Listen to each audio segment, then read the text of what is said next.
Joel Osteen constructed America's largest church on a straightforward message of hope, a theme he has consistently shared for a quarter of a century while maintaining his characteristic smile through numerous storms, scandals, and accusations. However, circumstances have finally caught up with him. After the shooting that occurred inside Lakewood Church, the discovery of $600,000 missing from a bathroom wall, the controversy surrounding PPP funds, the negative response following Hurricane Harvey, and the persistent questions that never faded away, the pressure is becoming overwhelming. Individuals who once stood by him are now becoming quiet, while critics who waited patiently for years are speaking with increasing volume. What lies ahead for Osteen is something no one predicted. On this occasion, his familiar smile will not rescue him.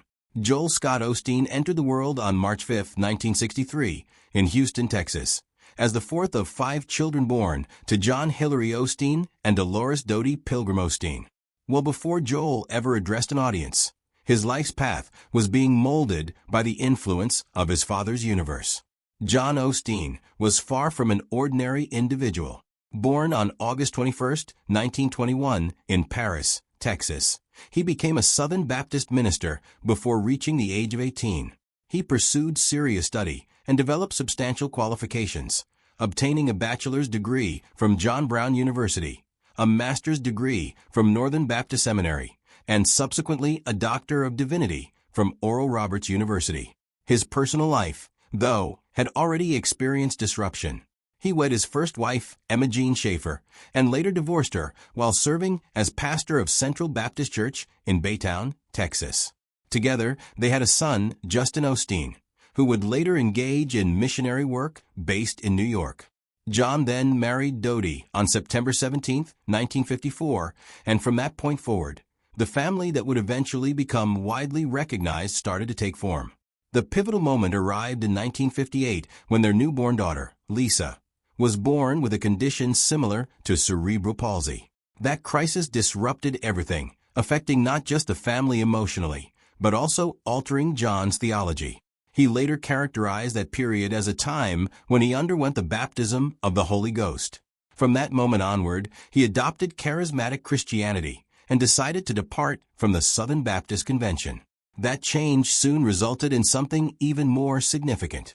On Mother's Day, May 10, 1959, John Osteen established Lakewood Church, initially named Lakewood Baptist Church, inside a converted, dusty, abandoned feed store on the northeastern outskirts of Houston.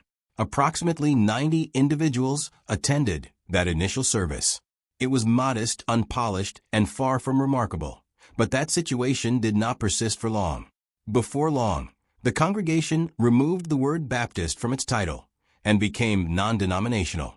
Over the years, it continued to expand, and by 1979, attendance had exceeded 5,000. Then, in February 1987, the church broke ground on a new sanctuary with 8,000 seats, which was finished in April 1988. Joel matured amid all this growth, but his family was not centered around him exclusively. Each of his siblings moved into distinctly different lives. Paul Kent Osteen, born November 16, 1955, graduated from the first medical school class at Oral Roberts University in 1982 and became a general and vascular surgeon in Little Rock, Arkansas.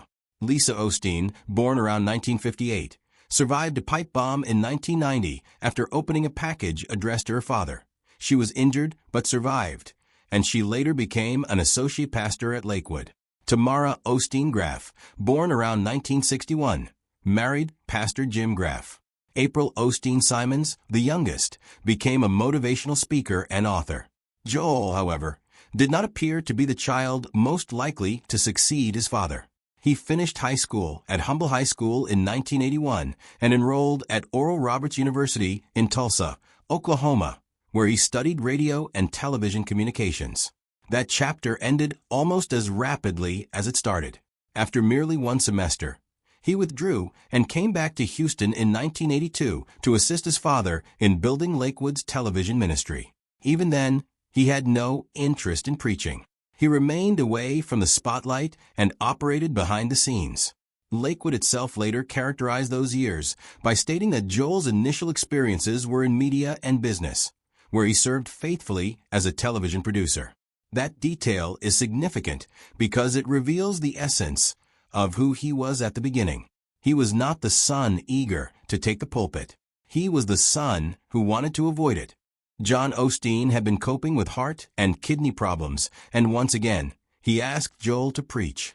Once again, Joel refused. But only minutes afterward, he called back and altered his decision. On January 17, 1999, at 35 years old, anxious, and wearing a pair of his father's shoes for emotional support, Joel Osteen delivered his first sermon to a crowd of around 6,000 people.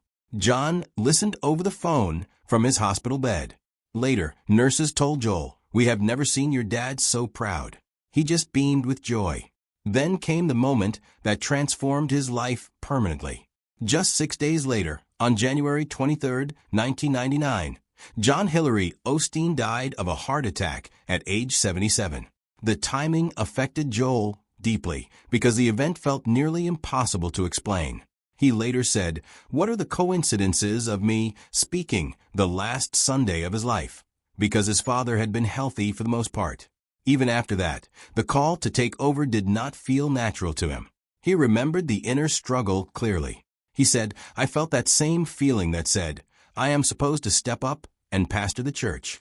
And again, every thought said, "Are you crazy?" Even so, he moved forward. On October 3, 1999, Joel was formally installed as the new senior pastor of Lakewood Church, and Victoria was appointed co-pastor. Initially, he attempted to preach the way his father had preached, with the same intensity and force, but it did not succeed. A few months later, something clicked. Inspired by scripture about David fulfilling his purpose for his generation, Joel felt a very clear direction in his heart. As he later expressed it, "I felt like I heard something. Joel, your dad fulfilled his purpose. Go be you." That was the turning point. From then on, he ceased trying to imitate John Osteen and discovered his own voice, one grounded in positivity, motivation, and an unwavering emphasis on hope. Once that occurred, Lakewood entered a new phase. Under Joel, the church expanded at a rate that could not be overlooked. The 8,000-seat sanctuary could no longer accommodate the crowds. Therefore, in December 2001, the Houston City Council approved a 30-year lease between the city and Lakewood Church for the former Compaq Center, the 16,800-seat arena where the Houston Rockets had played from 1975 to 2003 before relocating to the Toyota Center in October 2003. The magnitude of the deal was immense. Lakewood agreed to pay $1.88 million in prepaid rent for 30 years, while also investing about $95 million into renovations, financed largely through a $100 million loan from Bank of America. Additionally, the church received $15 million from selling its former building to New Light Christian Center Church. Then, on July 16, 2005, Lakewood officially opened the former Compaq Center as its new home. The grand opening attracted around 56,000 people, and Texas Governor Rick Perry was among the notable attendees. The building itself enhanced the image. Situated on approximately 7 acres along the Southwest Freeway, the property covers 66,000 square feet and contains 16,800 seats. Lakewood now conducts 4 English language services and 2 Spanish language services every week. Conservative estimates place weekly attendance between 43,000 and 52,000 people, making it the largest church in the United States.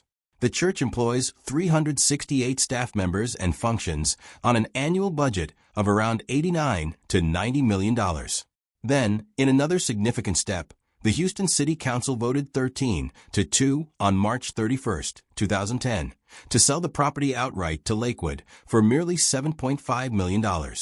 Years later, in December 2023, the church finally paid off the $100 million Bank of America construction loan, and Joel tearfully announced that milestone from a stage.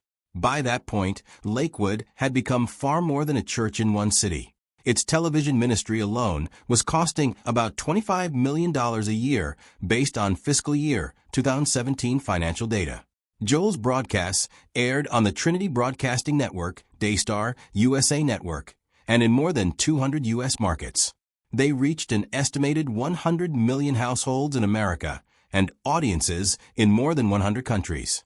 His online reach became enormous as well, with around 30 million Facebook followers, 10 million on X, 7 million on Instagram, and 3.6 million YouTube subscribers. At the same time, criticism regarding financial transparency never fully disappeared. Ministry Watch gave Lakewood Church an F for financial transparency and a donor confidence score of 3 out of 100, one of the lowest possible ratings. Because Lakewood is a church, it is tax-exempt and not required to file public financial disclosures.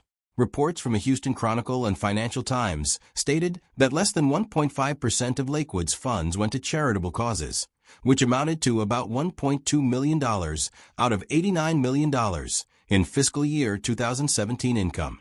And while Joel often projects calm, smiling certainty in public, his family has not avoided controversy. One of the biggest stories involving the Osteens came not from a stage or a church, but from an airplane. On December 19, 2005, Victoria Osteen boarded Continental Airlines Flight 6002 from Houston to Vail, Colorado. What happened next fueled tabloids for years. According to the FAA report, Victoria noticed a liquid stain on the armrest of her first-class seat and demanded that it be cleaned immediately. Flight attendants told her they would handle it, but the situation quickly became tense. Flight attendant Sharon Brown later testified that Victoria was shaking her sunglasses in my face, and that when Brown stood near the cockpit door, Victoria pushed her against a bathroom door and elbowed her in the left breast. Another flight attendant, Maria Johnson, supported that account. She testified, "I took Sharon by the shoulders and pushed her out of the way. Sharon stumbled." Johnson also said, Victoria kept repeating, "This is ridiculous. I am a first-class passenger." The incident delayed the flight by about 2.5 hours. The FAA fined Victoria $3,000 for interfering with a crew member. Joel later said he persuaded his wife to pay the fine so they could put the matter behind them. But that was not the end of it. Brown then filed a civil lawsuit demanding an apology and punitive damages equal to 10% of Victoria Osteen's net worth, along with at least $45,000 in actual damages. She said the incident left her with depression, post-traumatic stress disorder, anxiety, and hemorrhoids. The civil trial began around August 7, 2008, before State District Judge Patricia Hancock. Joel took the stand and called the whole thing an unfortunate misunderstanding. During questioning, when attorney McCabe asked why Joel had once said that if it were not for him, his wife would be in prison, Joel replied that it had been a comical statement about personality differences. At one point during testimony, Brown called Victoria the devil and described Lakewood Church as a cult. Then another twist entered the case when a former Continental flight attendant testified by video deposition that Brown had falsely accused her of hitting and pushing her in a similar incident back in 1995. In the end, the jury sided with Victoria. On August 13, 2008, after less than 3 hours of deliberation, 7 men and 5 women ruled in her favor. Jury Foreman Gillis Lee summed it up bluntly when he said, "This was a complete waste of time." Victoria cried after the verdict and said, "I stood strong because I believe in the truth." In February 2024, the story turned from controversy to horror. On Sunday, February 11, 2024, at about 1:50 in the afternoon, between the church's English and Spanish language services, a 36-year-old woman from Conroe, Texas, named Janice Yvonne Moreno entered Lakewood Church carrying an AR-15 style rifle marked with a Palestine sticker. She also had a bag with another rifle inside. She got through a west entrance, confronted an unarmed security guard, moved into a hallway, and opened fire. Witnesses said she shouted, "Stay calm. All I need is help." 2 off-duty law enforcement officers who were working church security responded immediately. One was Houston Police Officer Christopher Moreno. The other was Texas ABC Agent Adrian Herrera. They returned fire. Janice Moreno was killed and pronounced dead at 2:07 p.m. But the worst part of the story did not end with the shooter. Her 7-year-old son, Samuel Moreno Carranza, was shot in the head. He was rushed to Texas Children's Hospital, where doctors fought to save him through 5 brain surgeries. He lost part of his frontal lobe. Surgeons removed half of the right side of his skull. He went into cardiac arrest multiple times. Doctors said the heartbreaking words that would define the scale of the damage. Sam will never be Sam again. A 57-year-old bystander was also shot in the hip and released the next day. In the aftermath, details emerged that made the whole event even more disturbing. The shooter had a documented history of schizophrenia. She had still been able to legally buy the AR-15 in December 2023 despite earlier mental health interventions. Her former mother-in-law, Rabbi Wally Carranza, said the tragedy had been predictable and preventable. Osteen, speaking to the press in the shock of the moment, said they were devastated and added that it could have been a lot worse.